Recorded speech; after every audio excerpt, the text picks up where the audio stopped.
मेरे सामने बोले मैडम आनंद पाटिल करना रहे तो उन करें दे, तुम अगर आए तो हम तुम्हारे को देख देंगे। तहसीलदार मैडम बोले, मेरे सामने बोले इनका एमएलए उनके, तहसीलदार उनका, दबाव डाला गया, आप कह रहे हैं दबाव डाला गया और हर एक आदमी को पर्टिकुलरली कॉल करके बोला गया वो जेडीएस का स्ट्राइक है, उसके स्ट्राइक में मत जाओ। 6 जनों को घर में बिठाया दिया गया, 6 जने को, 6 जन नहीं आ सके। आप देख रहे हैं मास मीडिया नेटवर्क अवाम की आवाज़। आज हम मौजूद हैं कोहिनूर जेडपी सर्कल, एक ऐसी पर्सनालिटी के साथ जो ना कि सिर्फ बसवा कल्याण, ना कि सिर्फ गुलबर्गा डिवीज़न, बल्कि बेंगलुरु तक जिसको जाना और पहचाना जाता है। जेडपी मेंबर रह चुके हैं कई मरतबा कोहिनूर जेडपी सर्कल से। जेडीएस का एक बहुत बड़ा नाम हमारे इलाके के लिए, जो एमएलए कैंडिडेट के हकदार भी समझे जा रहे हैं। और 2023 में होने वाले इलेक्शंस जो होंगे उसमें अंदाज़ा लगाया जा रहा है कि Anand Patil ZP candidate, MLA candidate हो सकते हैं बसवा कल्याण कॉन्स्टिट्यूंसी से।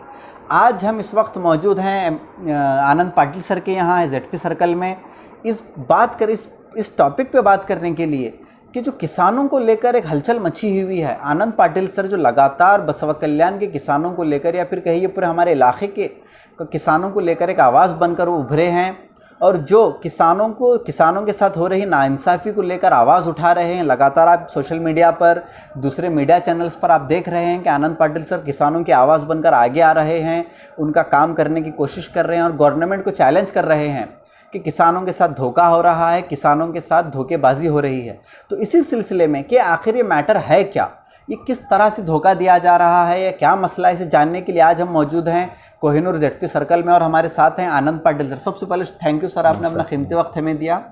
तो सर ये मैटर है क्या? बहुत सारे लोग कंफ्यूज हैं कि क्या है, क्या किसानों के साथ धोखेबाजी हो रही है, इंश्योरेंस कंपनीज का क्या मसला है, आपने तहसील में धरना भी दिया था, तो क्या मसला क्या है? अगर डिटेल में हमारे व्यूवर्स के लिए आप बताएं। बिल्कुल बिल्कुल। पहले तो आपको धन्यवाद देना चाहता हूं कि हमारा एक इशू पे आप हमारा सपोर्ट कर रहे, सभी मीडिया लोग हमारे को सपोर्ट करें। और जो भी ये फाइट है हमारा, मेरा खुद का नहीं है, सारे किसानों का है।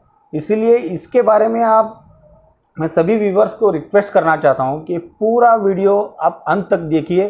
क्यों बोले तो ये मसला जो है इंश्योरेंस का, ये 2 मिनटों में 1 मिनटों में ख़त्म होने वाला नहीं है।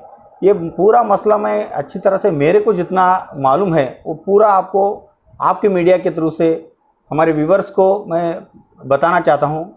इंश्योरेंस जो ऐसी चीज़ है, क्यों बोले तो इंश्योरेंस क्यों भर रहे हैं हम, ये पहली बात है। इंश्योरेंस किसने स्टार्ट किया और ये कहाँ तक पहुँचा है अब तक। क्यों बोले तो इंश्योरेंस क्यों भर रहे हैं बोले तो एक गाड़ी हम जब लेते हैं उसकी सिक्योरिटी के लिए हम इंश्योरेंस भरते हैं। किसान बार धोखे में आके नुकसान में आ रहा था। बारिश ये 80% जो है नेचर पे डिपेंड है किसान।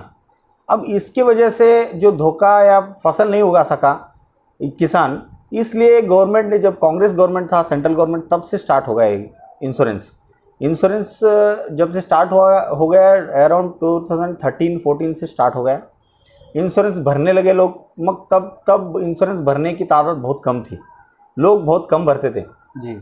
फिर भी जो फार्मर्स जो पब्लिक में है यानी होशियार है, वो इंश्योरेंस के बारे में जानकर इंश्योरेंस भरते थे। अभी आगे आते हुए ऐसा हो गया सिचुएशन, गवर्नमेंट की तरफ से इंश्योरेंस ले रहे थे तब, और गवर्नमेंट से इंश्योरेंस भर रही थी। जब गवर्नमेंट कंपनीज थे उस टाइम, हाँ, गवर्नमेंट ही वो ऑपरेट करता था पूरा सिस्टम, गवर्नमेंट ही खुद इंश्योरेंस कंपनी की तरह काम करता था जी। जब 2016 और 17 में जब मोदी जी पीएम बने, एक नया फार्मूला बनाए, प्राइवेटाइजेशन की। अच्छा। प्राइवेटाइजेशन करने से और उसमें एक डिफरेंस लाए कि 2% हम भरना, बाकी का 7-8% जो अलॉटमेंट हराज में होता था, 6 to 7%, 9%, 10% तक अब चल रहा है। तूर का या हर फसल का एक अलग अलग परसेंटेज है जी। उस हिसाब से वेरिएशंस बहुत सारे हुए उसमें। अब किसान क्या करे, उसका प्रचार किए, इसका फ़ायदा लीजिए बोल के ऐसा प्रचार कीजिए। हालांकि बीजेपी गवर्नमेंट से प्रचार हो गया। किसान सबसे भोला आदमी रहता है जी। दुनिया में सबसे भोला आदमी बोले तो किसान जी। लाइन लगा के भरने को चालू किए। कितना भर रहे, वो जितना उन्होंने 200 रुपये, 300 रुपये, 365, 375 ऐसा पर हेक्टर को, और जो रेशियो बनाया परसेंटेज के हिसाब से हम भर रहे थे, हर एक पीक को भर रहे थे। अभी ये मसला ऐसा है, ये सिस्टम में कैसा करना, कैसा सर्वे करना, ये सब बहुत बड़ा इशू था। वो धीरे धीरे धीरे ऐसा हो गया, प्राइवेटाइजेशन जो था वो खाली कंपनी पैसे लेने के हद तक ही था। अच्छा, पैसे लेना और देना काम उनका था, बाकी का जो सिस्टम है गवर्नमेंट ही कर रहा था। यानी सर्वे, जो क्रॉप सर्वे है वो हमारा तहसील ऑफिस, तलाटी और पीडीओ और एग्रीकल्चर ऑफिस, जिसको भी रैंडमली चॉइस करे उनसे हुआ जाता था। पहले हुबली सर्कल से सर्वे होता था, एक हुबली का सर्वे होता था, उसमें ज़रा डिफरेंसेस आने लगे। बाद में क्या किया, पंचायत वाइज करने लगी और पूरे देश में ये चल रहा था, पूरे देश में चल रहा था। अब 2016 से अब तक हम बीदर जिले के लोग और गवर्नमेंट जो शेयर है दोनों मिला के 776 करोड़ हम भरे हैं। अच्छा, और हालांकि उसमें 2 साल हमारे को फसल नहीं उगा सके। एक बार अतिवृष्टि आ गया, यानी कि ज़्यादा बारिश आने की वजह से, मोर देन 60% एक्सेस बारिश आने की वजह से हम उगा नहीं सके। और 2017-18 में तब बहुत कम बारिश आने की वजह से उगा नहीं सके। 2 बार हमारे को हैवी लॉस हो गया है। अब जब हम इंश्योरेंस भरते, वो प्रीमियम जो अमाउंट रहता है ना, वो कैलकुलेशन कैसा करते हैं, यानी कि हमारा सबमर्श्यूड जो रहता है, यानी कि जो हमारे को देने का रहता है, उस हिसाब से हमारा प्रीमियम सेटलमेंट रहता है जी। यानी कि 1 एकड़ को 16,000 रुपये तूर का और 13,600 रुपीज़ सोयाबीन का 1 एकड़ को जी। जब हमारा कंप्लीट लॉस होता है तब वो देना चाहिए। ऐसा एक सिस्टम से हमारे इंश्योरेंस कंपनी देगी, इंश्योरेंस कंपनी देना चाहिए। उस हिसाब से हमारा प्रचार होगा, उस हिसाब से हमारे लोग, किसान खुश होकर, अरे हमारा नुकसान हो रहा है तो पैसा मिल रहा है। भाई किसान 90% तक, हालांकि क्रेडिट बीजेपी को नहीं जाता है, मैं दावे के साथ कहता हूँ, ये क्रेडिट जो प्रचार हो गया ना, उसके वजह थी हमारे अभी जो एमपी साहब है, मिनिस्टर बन गए, यानी कि हाईएस्ट जो बीदर कलेक्शन कर रहा है इंश्योरेंस, मगर एक क्रेडिट जाता है गुरुपतप्पा नागमरपल्ली को। अच्छा, क्यों बोले तो उनके जो कोऑपरेटिव बैंक्स है, उनके लोन से जो ये नेटवर्क है, वो नेटवर्क के वजह से हम लोन भरें। अच्छा, डायरेक्टली या इनडायरेक्टली उनका पूरा सपोर्ट इंश्योरेंस कंपनी को हो गया।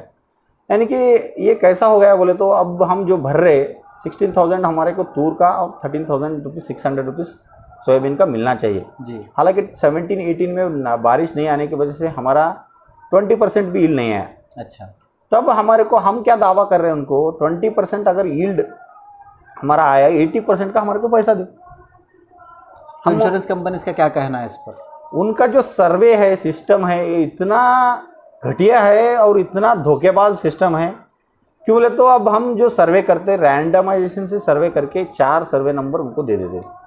जो कंपनी है, कंपनी से या गवर्नमेंट से एक 4 रैंडमाइजेशन से 4 सर्वे नंबर इधर अलॉट होते हैं। समझो कोहिनूर है, समझो जी। कोहिनूर में 4 सर्वे नंबर, यानी कोहिनूर पंचायत में या अटूर हों दो, कोहिनूर वाड़ी हों दो, कोहिनूर पहाड़ हों दो, कहाँ से भी 4 सर्वे नंबर उनको चॉइस दिया जाता है।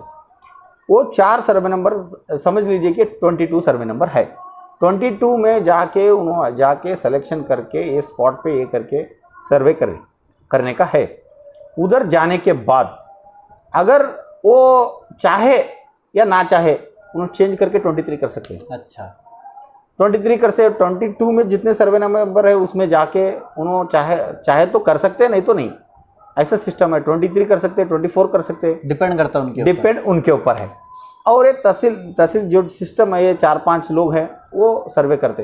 हालांकि मैं बहुत बार जेडपी मेंबर रहने के बाद उस वक्त मैं और प्रकाश पाटिल इसके ऊपर बहुत बार आवाज़ की है। जीबी में जनरल बॉडी मीटिंग में हम बहुत बार आवाज़ किए, मगर उसका फल हमारे को नहीं मिला।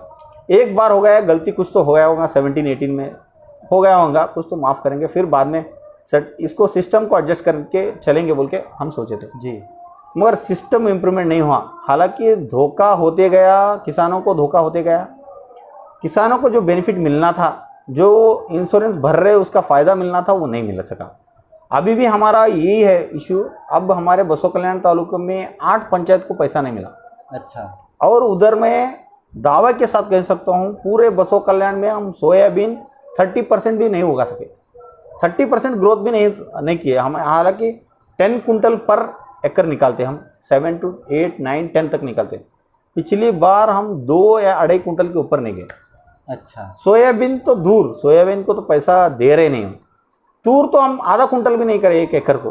अच्छा। हर एक किसान, आप एमएसपी प्राइस जब हम लेते, एमएसपी प्राइस हम अगर हम उगाए, समझो हम ग्रोथ करें, यील्ड आया हमारा, तो एमएसपी पे एमएसपी जो प्राइस लगाते हैं ना, उस पर लाइन लग जाता हमारा। पिछले साल से हम एमएसपी की तरफ देखे भी नहीं। क्यों नहीं देखे? हम उगा ही नहीं सके, हम हमारा यील्ड ही नहीं है। 20% उग रहा है सिर्फ। 20% उगाए। और ये जो सिस्टम है, जो इंश्योरेंस कंपनी और ये हमारे गवर्नमेंट के ऑफिसर सब मिलके जो सर्वे करते, इसमें बड़ा धोखा हो रहा है। अगर 4 लोगों का आप निकाल के एवरेज निकाल के आप दे रहे, वो भी अपने हिसाब से, अपनी मर्जी के हिसाब से, ये बड़ा धोखा है जी। अगर हम बोलते, अगर तुम एक एवरेज निकालो 50 लोगों का ले, एक गांव में 50 लोगों का लो, क्या तकलीफ है भाई तुम्हारे को? और पता लग जाएगा कि क्या अच्छा, क्या एवरेज हो रहा है, ग्राउंड रियलिटी क्या है पता और लग जाएगा। जो भी है, अगर एक गांव में एक खेत में बारिश आएगा, दूसरे खेत में बारिश नहीं आएगा, ऐसा तो नहीं होगा ना। आएगा तो सबको आएगा या फिर सभी को नहीं आएगा? ऐसा तो है। अब अगर ये हम इशू बना रहे, तो हम एवरेज जो रेनफॉल का 750 to 60 mm है जी, साल को आना।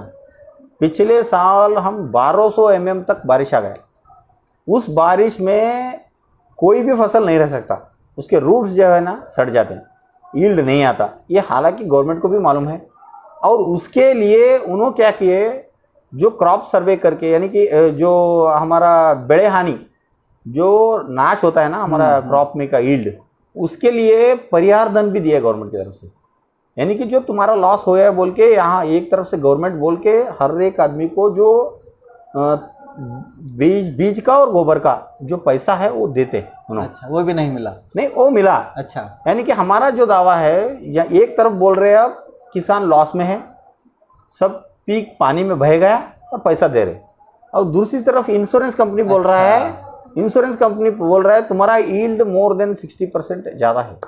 अच्छा, यानी कि अगर 60% ज़्यादा है तो फिर अब ये पैसा क्यों दे ये रहे हैं? पैसा क्यों दे रहे तुम? अच्छा, दोनों गलती आप ही कर रहे, और ये मिली जुली साजिश है। आपको क्या लगता है, अगर तालुका लेवल पे हम बसवा कल्याण की अगर बात करें तो किस तक आवाज़ उठानी चाहिए? आप जो बसवा कल्याण ये तहसील में, सिर्फ बसवा कल्याण का मसला नहीं है, या बीदर का मसला नहीं, पूरे देश में ये अन्याय हो रहा है। अच्छा, पूरे देश में सिस्टम से मेरे जो अंदाज़ा जो हम निकाले थे, 25,000 करोड़ तक 5 साल 6 साल तक घपला है। यानी कि जो 25,000 करोड़ से ज़्यादा का घपला है। घपला मतलब क्या, इंश्योरेंस कंपनी को हम फायदा दे रहे। अच्छा, और इंश्योरेंस कंपनी और सेंट्रल गवर्नमेंट, मैं पूछता हूँ आपको, अगर आप कोई प्राइवेटाइजेशन सेक्टर को आप ये काम करने के लिए दे देते गवर्नमेंट की तरफ से, ये काम तुम्हारा है, इंश्योरेंस तुम ले लो, किसान की तरफ से इंश्योरेंस ले लो और उसको जो फ़ायदा है वो दे दो। आपका काम है एडवर्टाइज करने का, जी, जो भी है आपको जिम्मेदारी है। इधर मशीनरी यूज़ कर रहे गवर्नमेंट का, सर्वे करने के लिए गवर्नमेंट को यूज़ करता है, हर एक चीज़ के लिए गवर्नमेंट उधर काम फुल 100% काम उन्होंने कर रहे हैं। और इसके बदौलत इंश्योरेंस पैसे भरने के लिए भी प्रचार लाखों के हिसाब से, करोड़ों के हिसाब से खर्चा करके सेंट्रल गवर्नमेंट प्रचार कर रहे हैं। अच्छा, अगर तुम प्राइवेट कंपनी को दे रहे तो प्रचार तुम क्यों कर रहे भाई? यानी कि तुम्हारा उनका क्या तो कुछ मिली भगत है, इसीलिए आप कर रहे। यानी कि आप कह रहे हैं कि अगर प्राइवेटाइजेशन किया गया है तो प्रचार भी प्राइवेटाइजेशन गवर्नमेंट क्यों प्रचार कर रही है? और हमारा मसला है, हम रिक्वेस्ट कर रहे हैं गवर्नमेंट को, आपकी मीडिया की तरफ से, अगर इतना 25,000 करोड़ रुपए एक इंश्योरेंस कंपनी को मिल रहा है, तो ये प्राइवेटाइजेशन देना क्यों? आप खुद आप चलना, जो 15-16 से पहले, नहीं फिर 16-17 साल से पहले, यानी कि 2016-17 से पहले जो था, गवर्नमेंट चलाती थी, गवर्नमेंट ही इंश्योरेंस लेती थी, गवर्नमेंट ही इंश्योरेंस देती थी। और उसमें क्या हो रहा था, प्रॉफिट हुए तो भी गवर्नमेंट को हो रहा था, लॉस हुए तो भी गवर्नमेंट को हो रहा था। अच्छा, उससे हमारे को कुछ लेना देना नहीं था, जो भी है गवर्नमेंट का पैसा हमारा था, हमारे को दिल की तसल्ली थी, जो भी हो रहा है गवर्नमेंट को हो रहा है, फायदा भी हो रहा है, अपने पास तो है। और अब क्या हो रहा है, कारपोरेट सेक्टर को जा रहा है पैसा पूरा। अब 2016 से अब तक 7 कंपनी चेंज की है, इंश्योरेंस कंपनी में प्राइवेटाइजेशन इतना चेंज हो गया, हर एक साल एक कंपनी को दे रहे। और ये चेंज होना मतलब क्या है, कुछ तो कुछ हर कोई आ रहा है जो पैसे लेके 4,000 दूसरे को मिल कर रहा रहे है, हैं, ऐसा कर रहा है। हम इशू बना रहे, अब हम आवाज़ भी किए, समझो कुछ भी करे, ये सिस्टम कैसा बनाया बोले तो, ये आवाज़ भी कुछ करे तो ब्लेम भी कुछ हुआ तो इंश्योरेंस कंपनी के ऊपर होगा। इंश्योरेंस कंपनी को होगा और उस वक्त क्या करेंगे, इंश्योरेंस कंपनी को सुपरसीड करेंगे।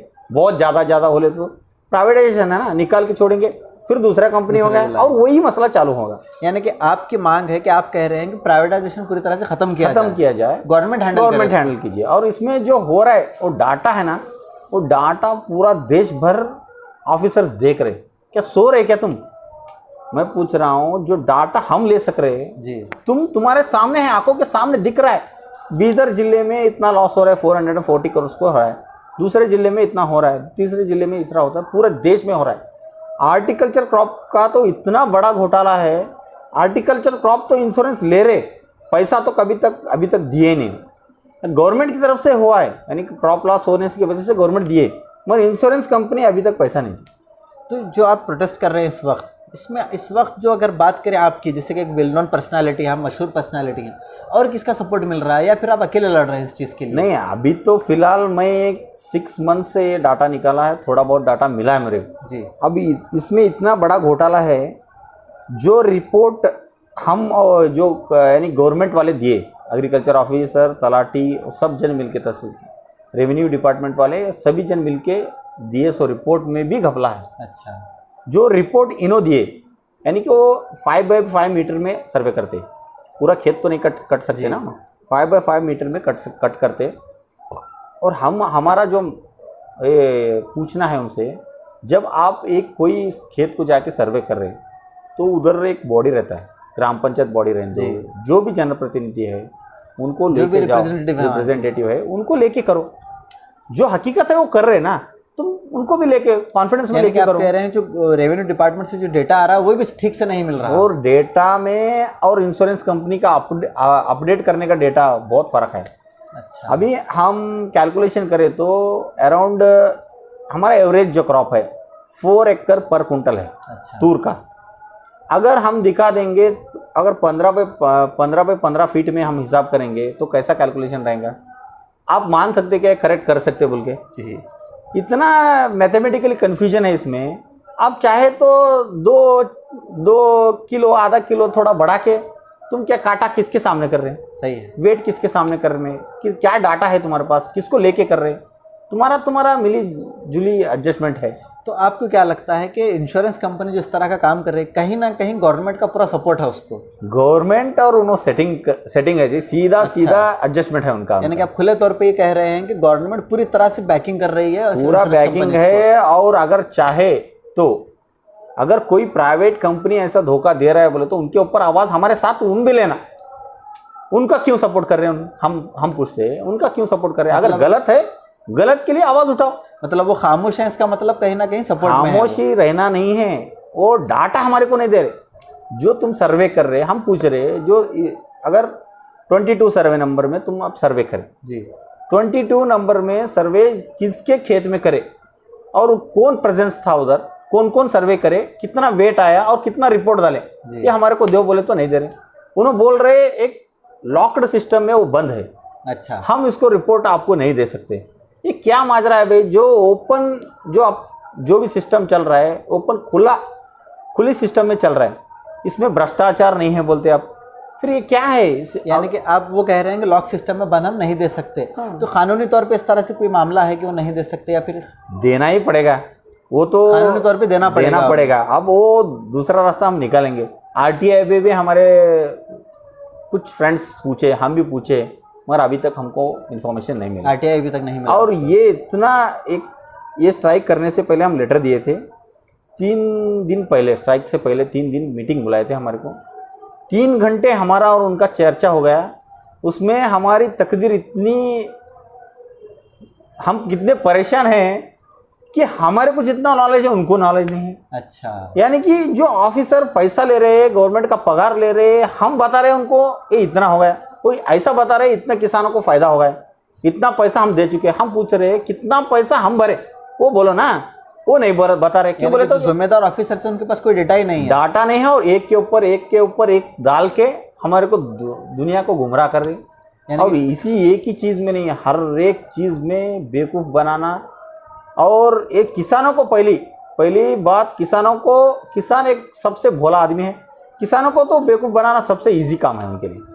लास्ट हमने कांग्रेस का एक इंटरव्यू लिया था। कांग्रेस के इंटरव्यू में कांग्रेस के जो प्रवक्ता है उन्होंने कहा था कि आनंद पाटिल जेडीएस की कैंडिडेट हैं, जेडीएस कार्यकर्ता हैं, बहुत पुराने कार्यकर्ता हैं, बड़े लीडर हैं, तो वो किसानों का इस्तेमाल कर रहे हैं, इस तरह का उनका कहना है। क्या देखिए जी, मैं एक पार्टी के सिंबल पर स्ट्राइक नहीं किया जी। मैं किसानों के हक के लिए, मैं खुद एक किसान हूँ, मैं किसानों के हक के लिए लड़ रहा हूँ। कोई इससे पहले भी हम बहुत बार स्ट्राइक किए, नहीं अपने फ़ायदे के लिए करना रहता, हमारे पार्टी के फ़ायदे के लिए रहता, मेरा झंडा लगा के फाइट करता था मैं जी। किस पार्टी के। अभी मैं बोल रहा हूँ, पार्टी दूसरी बात है, हर एक लीडर बहुत बार बहुत पार्टी चेंज करे होंगे।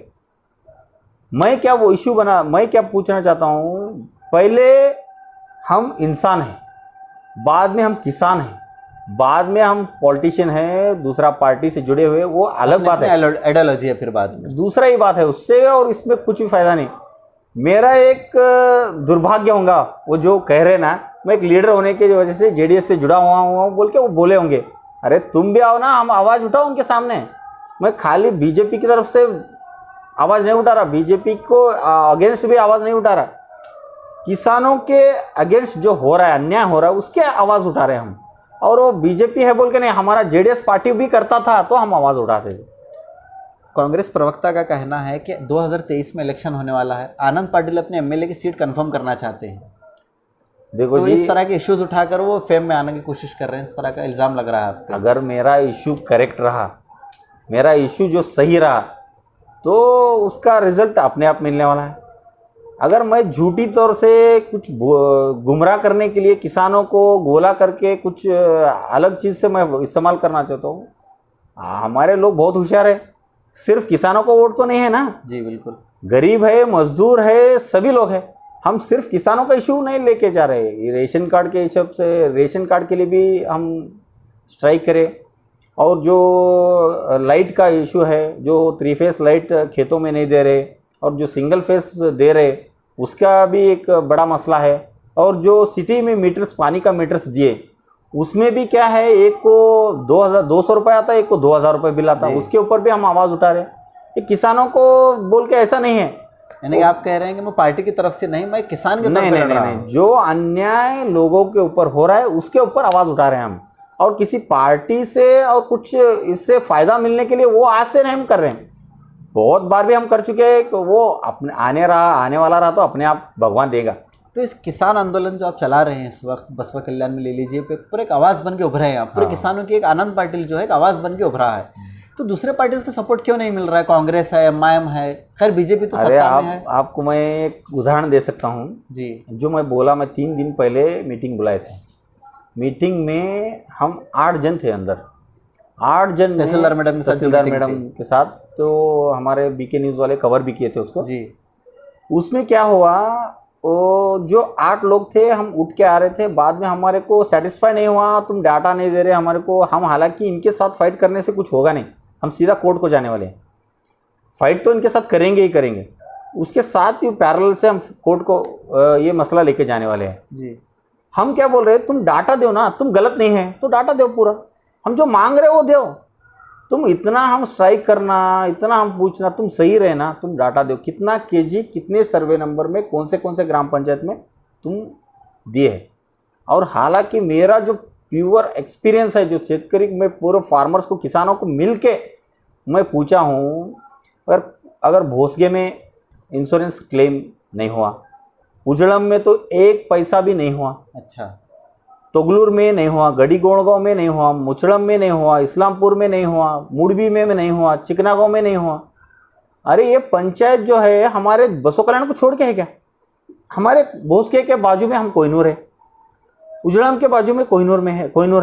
कोहिनूर में जब हम ईल्ड निकाले तो भोसके में और उजड़म में क्यों नहीं ईल्ड आया? अच्छा। और उसके बाजू में जो है मंठाड़, सबसे ज़्यादा ईल्ड है। अच्छा। और उसके बाजू में जो बटगेरा है, उस सबसे ज़्यादा इंश्योरेंस क्लेम हुआ, मंठाड़ में ज़्यादा इंश्योरेंस क्लेम हुआ। ऐसा क्यों? हम बोल रहे हैं इस सिस्टम में एडजस्टमेंट है। अच्छा, यानी कि आप बता रहे हैं कि पर्टिकुलर इलाके को दिया गया, पर्टिकुलर इलाके को इग्नोर किया गया। तो क्या लगता है क्यों इग्नोर किया गया? वजह क्या रही इग्नोर? उनका क्या है, अभी इंश्योरेंस कंपनी का जो भी इंश्योरेंस कंपनी का एग्रीमेंट रहता है, ये 6 साल से चल रहा है। एग्रीमेंट के हिसाब से क्रॉप कटिंग एक्सपेरिमेंट जो है दिसंबर में ख़त्म हो जाता है। अच्छा, दिसंबर में कंप्लीट होते ही जनवरी तक पूरा डाटा उनको मिल जाता है, कंपनी वाले को, इंश्योरेंस कंपनी को मिल जाता है। जनवरी को मिलने के बाद 1 महीने के अंदर एग्रीमेंट में लिखा हुआ है, इंश्योरेंस कंपनी के एग्रीमेंट में लिखा हुआ है 1 महीने के अंदर पूरा पैसा जो है फार्मर्स को पहुंच जाने चाहिए, नुकसान की भरपाई हो जानी चाहिए जी। हालांकि उन्होंने जून, जुलाई, अगस्त, सितंबर अब तक भी इंश्योरेंस का पैसा अभी तक लोगों के ऊपर नहीं आया। यानी कि जो इंटरेस्ट पैसे का मज़ा ले रहे हो उसके ऊपर आवाज़ कोई उठा नहीं रहा। हम पूछ रहे हैं जो एग्रीमेंट के हिसाब से तुम 1 महीने में सबको डालो ना, अभी उसमें तो घपला है ही है। जो रिपोर्ट हुआ है अब हम समझो बसव कल्याण बीदर जिले में अराउंड 20,000 फार्मर्स जो भरे थे इंश्योरेंस, यानी कि वो फार्मर्स को पूरी तरह से पैसा नहीं मिला। जो क्लेम हुआ यानी कि इनको लॉस हुआ बोल के ऑलरेडी रिपोर्ट है तुम्हारे हिसाब से, उनको तो पैसा दो ना, वो भी नहीं कर रहे। वो पैसा मिला नहीं तो कंपनी खुद एंजॉय कर रही है पैसा सारा का, एंजॉय कर रही, उसका इंटरेस्ट खा रही, सब कुछ कर रही। अच्छा। और उसके आवाज़ जो पार्टी या जो सत्ता में है वो लोग क्या कर रहे, जो ऐड कर रहे इंश्योरेंस भरो, प्रधानमंत्री फसल बीमा योजना का लाभ लो, सब कुछ बोल रहे। अरे वही आवाज़ तुम इंश्योरेंस कंपनी को दो ना। अच्छा। तुम यही हक तुम उनको पूछो, अरे फार्मर्स को तुम क्यों नहीं दे रहे बोल के। जो एनर्जी एडवर्टाइजमेंट में वेस्ट हो रही है इसको यहाँ पे यूज कीजिए। खाली एक तुम सुपरसीड करो, उसको निकालो, दूसरे कंपनी को लाओ, जो भी तो रूल्स रेगुलेशन है उसके हिसाब से चलने लगाओ ना। फार्मर्स इतना परेशान है, 6 महीने आपको जून महीने में हम पेरते, जून महीने में पैसे के लिए हमको ज़रूरत रहता। आप अगस्त में सितंबर में पैसा डालेंगे तो जो पैसा हमारे को अलॉटमेंट हुआ वो भी नहीं मिल रहा। और मैं पूरा एक अंदाज़ा हिसाब से मैं बोलना चाहता हूँ, हमारा 65 एकर्स खेत है। अच्छा। हमारे पूरा फैमिली का। हम अगर अच्छी फसल उगाए तो अराउंड 15 लाख रुपीज़ का उधर से हम माल निकालते हैं। अच्छा। यानी कि ग्रोथ निकालते हम। एक्सपेंडिचर अलग बात है, expenditure depends upon our own, अपना है वो एक्सपेंडिचर अलग बात है। अगर हमारे को 15 लाख रुपए निकल रहा है, पिछले साल हम खाली 3 लाख रुपए का पट्टी लाए। अच्छा। मेरा खुद का एक्सपीरियंस बोल रहा हूँ। यानी डिपार्टमेंट क्या बोल रहा है, तुम ऑलरेडी अच्छी तरह से उगाए हो। और पूरा 65 एकर्स का इंश्योरेंस पैसा भरा हूँ मैं, पूरा 65 एकर्स का इंश्योरेंस पैसा इंश्योरेंस कंपनी से 1,80,000 रुपीज़ मेरे को मिला है। अच्छा। 1,80,000 और 3 लाख मेरे को 10 लाख रुपए का घाटा हो रहा है अकेले। अगर आपकी बात, हाँ खुद का बोल रहा हूँ। यानी कि हर एक फार्मर के लिए ऐसा, अगर इंश्योरेंस क्लेम होने के बाद की बात है, ये क्लेम होने के बाद मेरे को पैसा मिलने के बाद ये नुकसान हो रहा है। अगर हम सोचो ये जो 8 पंचायत है, यानी दूसरे जिले में जो हो रहा है उनका क्या हालत है। इधर तो उन्होंने फसल भी नहीं उगा सके, इंश्योरेंस का पैसा भी गया और वो आने वाला तो दूर की बात है। और इस बार भी पैसे सोना बेच के, मैं बोलता हूँ सोना बेच के इंश्योरेंस पैसा भरे लोग। अच्छा। क्यों बोले तो उनको क्या है, एक उम्मीद था कि पैसा मिलेगा, उम्मीद है, जो आस लगी थी, जो रिस्क फैक्टर जो कवर कर रहा है इंश्योरेंस कंपनी, वो उससे हमारे को फायदा मिलेगा, वो सोच के हम इसमें के अंदर हम 2016 से हम देख रहे हैं, 1 बार होगा 2 बार होगा, कुछ तो कुछ एडजस्टमेंट होते जाएगा बोल के हम सोच रहे हैं। मगर इस बार पिछले यानी 2020 और 21 में पूरे बीदर जिले में हम क्रॉप नहीं उगा सके। अच्छा। ज़्यादा बारिश आने की वजह से कोई भी क्रॉप हमारा ईल्ड नहीं आया। अब तो आता क्या बोले तो अब भी ये बड़ा धोखा हो गया किसानों के साथ, ये बहुत बड़ा धोखा हो गया। और इसके ऊपर आवाज़ देने के लिए, और ये जो सिस्टम है जो 2% और 8% जो दे रहे, उन्होंने क्या दिखा रहे डाटा, तुम भरे 2,000 तुम्हारे को मिल रहे 4,000 बोल रहे। अच्छा। यानी कि हमारे को गुमराह बना रहे। जो बाकी का जो 8,000 रुपये तुम भर रहे, 16,000 रुपये जो भर रहे गवर्नमेंट का, वो किसका पैसा है? हमारा पैसा है। हम जो टैक्स पे रहे ना, हमको जो टैक्स पे कर रहे वही पैसा तुम दे रहे गवर्नमेंट को। अगर ये आंदोलन की बात करें तो ये कहाँ तक पहुँचा है, कहाँ तक आपने बात पहुँचाई है, कहाँ तक बात गई है? अभी हम जो एक 3-4 दिन से ये जो आंदोलन स्टार्ट हुआ है, हमारे को बहुत बड़ी तादाद में जी इसका सपोर्ट मिल रहा है। यानी सिर्फ और सिर्फ इधर से नहीं, पूरे बीदर हों दो, गुलबर्गा हों दो, बेंगलुरु तक इसका मैसेज गया है। अभी हमारे जैसे बहुत सारे लोग हैं, मगर उनको भी मालूम है ये क्या हो रहा बोल के, मगर उसका आवाज़ उठाने के लिए बहुत सारी परेशानी भी है। मैं उदाहरण देता हूँ, हमारे साथ जो मैं बोला, मैं 8 जन मीटिंग में थे, 6 जनों को घर में बिठाया दिया गया, 6 जने को। 6 जन नहीं आ सके मीटिंग, हमारे जो प्रोटेस्ट था उसमें नहीं आ सके। क्या वजह थी, बिठा दिया मतलब? देखो गवर्नमेंट उनका, एमएलए उनके, तहसीलदार उनका, दबाव डाला गया, आप कह रहे हैं? दबाव डाला गया और हर एक आदमी को पर्टिकुलरली कॉल करके बोला गया वो जेडीएस का स्ट्राइक है, उसके स्ट्राइक में मत जाओ। अच्छा, इंश्योरेंस यानी कि सारे आंदोलन को एक पार्टी से लगा किया रहे, गया। जान दो उन्होंने क्या बोल रहे, हम पैसा डालेंगे बोल के उनको घर में बिठा दिया गया। मैं उनको चैलेंज देता हूँ आज के दिन में, अगर तुम पैसे डाले उनको तो हम खुद आपको एक सत्कार करेंगे। अच्छा, हम खुद आके आपको एक सत्कार करेंगे, तहसीलदार मैडम रह दो, एमएलए रह दो, एमपी साहब रह दो, हम खुद आके आपको सत्कार करेंगे। जो 6 लोगों को बिठा दिया गया आप कह रहे हैं, क्या अंदाजा है किसने बिठाया कॉल करके? मेरे सामने हुआ है, महेश पाटिल बोल के एक ग्राम पंचायत मेंबर है उजड़म के, वो भी एक लीडर है। उस हक के लिए पहला आवाज़ हमारे साथ उन्होंने भी उठाए थे, हम सब तुम्हारे साथ है बोल के हम मीटिंग में गए, सब हुआ। मेरे सामने बोले मैडम आनंद पाटिल करना रहे तो उन्हें करें दे, तुम अगर आए तो हम तुम्हारे को देख देंगे। तहसीलदार मैडम बोले, मेरे सामने बोले तुम अगर उसको सपोर्ट करे तो मैं तुम्हारे को क्यों? और मेरा तहसीलदार मैडम की अपनी पोस्ट तो एक सेकुलर पोस्ट है, वो अब हम मानते। देखो हम जो कन्नड़ा में बोलते अगर सत्ता और सियासत यानी गवर्नमेंट और पोजीशंस और ऑफिसर्स एक हुए तो कुछ नहीं हो, क्या होता बोलो तुम। अगर एक पीडीओ उसी गांव का रहा तो उसको पोस्टिंग उधर नहीं दिया जाता, दूसरे गांव को पोस्टिंग दिया जाता। हालांकि हमारे एमएलए साहब इधर के हैं और उनके मिसेस तहसीलदार है, तालुका मजिस्ट्रेट भी तो बस उन्होंने है, और इसमें कुछ तो कुछ उनका फ़ायदा होने वाला ना। अब हम मानते उसको ऐसा, अरे ऐसा ये हो रहा है, पार्शलिटी हो रहा है, कुछ तो उनके फेवर में होगा क्योंकि हम आवाज़ दे रहे। अब आपके सामने तहसीलदार मैडम ने धमकी दी इनडायरेक्टली, क्या नाम कहा आपने? महेश पाटिल को कि आप इस आंदोलन में हिस्सा नहीं लेंगे, हाँ, वरना तुम्हारे को देखा जाएगा। इस तरह से कहा उन्होंने, सीधा मेरे सामने मीडिया थी, उधर सब थी, हम उठ के आ रहे थे उस वक्त ये हुआ। और उसी मौके के बाद मैं हालांकि उसी वक्त में पूछा मैडम ये बात मत कहो, ये अगर तुम चैलेंज हमारे से देंगे तो बहुत बड़ा इशू बन जाएगा। जो भी चल रहा है हमारे को डाटा होना, तुम्हारे को हमारे से कुछ लेना नहीं। अगर आपको उनके हक में उनको भी मालूम नहीं क्या चल रहा बोल के। हालांकि उस दिन थोड़ा बहुत डिस्कशन होने के बाद एग्रीकल्चर डिपार्टमेंट थे, इंश्योरेंस कंपनी वाला थे, सब जन होने के बाद उनको भी थोड़ा इन्फॉर्मेशन मिला। क्यों बोले तो हम उनको ये नहीं बोलेंगे कि उनको नॉलेज क्यों नहीं है, उनका भी बड़ा जिम्मेदारी है, बहुत बड़ा काम रहता है, सब स्टडी करना भी बहुत मुश्किल है। और ये जो सिस्टम है ना हर एक दिन चेंज होते रहता है जी। अगर कुछ तो लो पॉइंट्स रहा तो उसको चेंज करते जाएंगे वो, और उसको स्टडी करना बोले तो बहुत बड़ी बात है।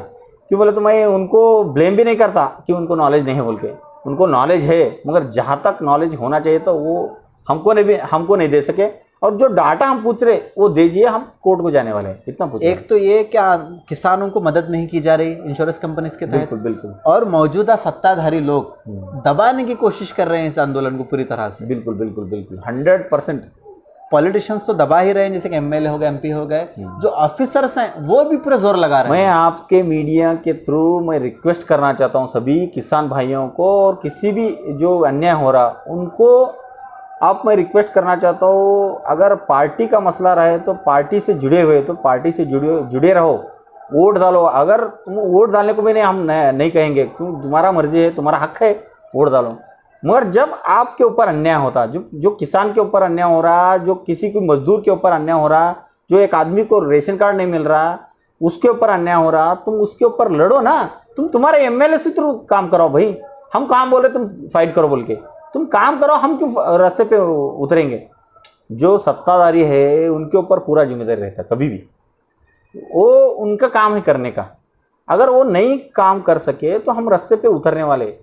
अब देखो शरणु सलकर को 70,000 वोट गिरे जी, 71,000 गिरे, उसके अपोजिट भी 60 to 70,000 वोट गिरे। वो लोग एक सो गए क्या? मैं पूछता हूँ उनसे, तुम क्या सो गए क्या? वो एक पार्टी से जुड़े तो वो रहने दो, तुम आओ भाई, मेरा गलती रहा तो तुम मेरे से आगे जाके फाइट करो। तुम अब ये मसला पार्टी का नहीं है, ये पार्टी दूर रखेंगे हम। ये पार्टी का जब से हम या किसान आंदोलन में हम जुड़े हुए, तब से मैं पार्टी का झंडा जो गाड़ी का था निकाल दिया मैं। क्यों बोले तो वो एक कन्फ्यूजन होता है लोगों को, पार्टी की तरफ से फाइट कर रहे कुछ बोल के। मैं ये भी बार बार कह चुका हूँ, ये पार्टी का फाइट नहीं है, किसानों का फाइट है। और पार्टी का फाइट के लिए हम ऑलरेडी उनको, हमारे पार्टी के जो प्रमुख है, एमएलसी है, कुमाराना है, उनको ये इन्फॉर्मेशन देने के लिए ऑलरेडी हम बोल दिए। ये आवाज़ अब विधानसभा में उठाने वाले हैं जी। मगर ये पूरा जो डाटा है ना, डाटा निकाल के हम जो कुछ हो रहा है ऑलरेडी हम बोल दिए। अब ये डाटा इशू बहुत बड़ा होने वाला है।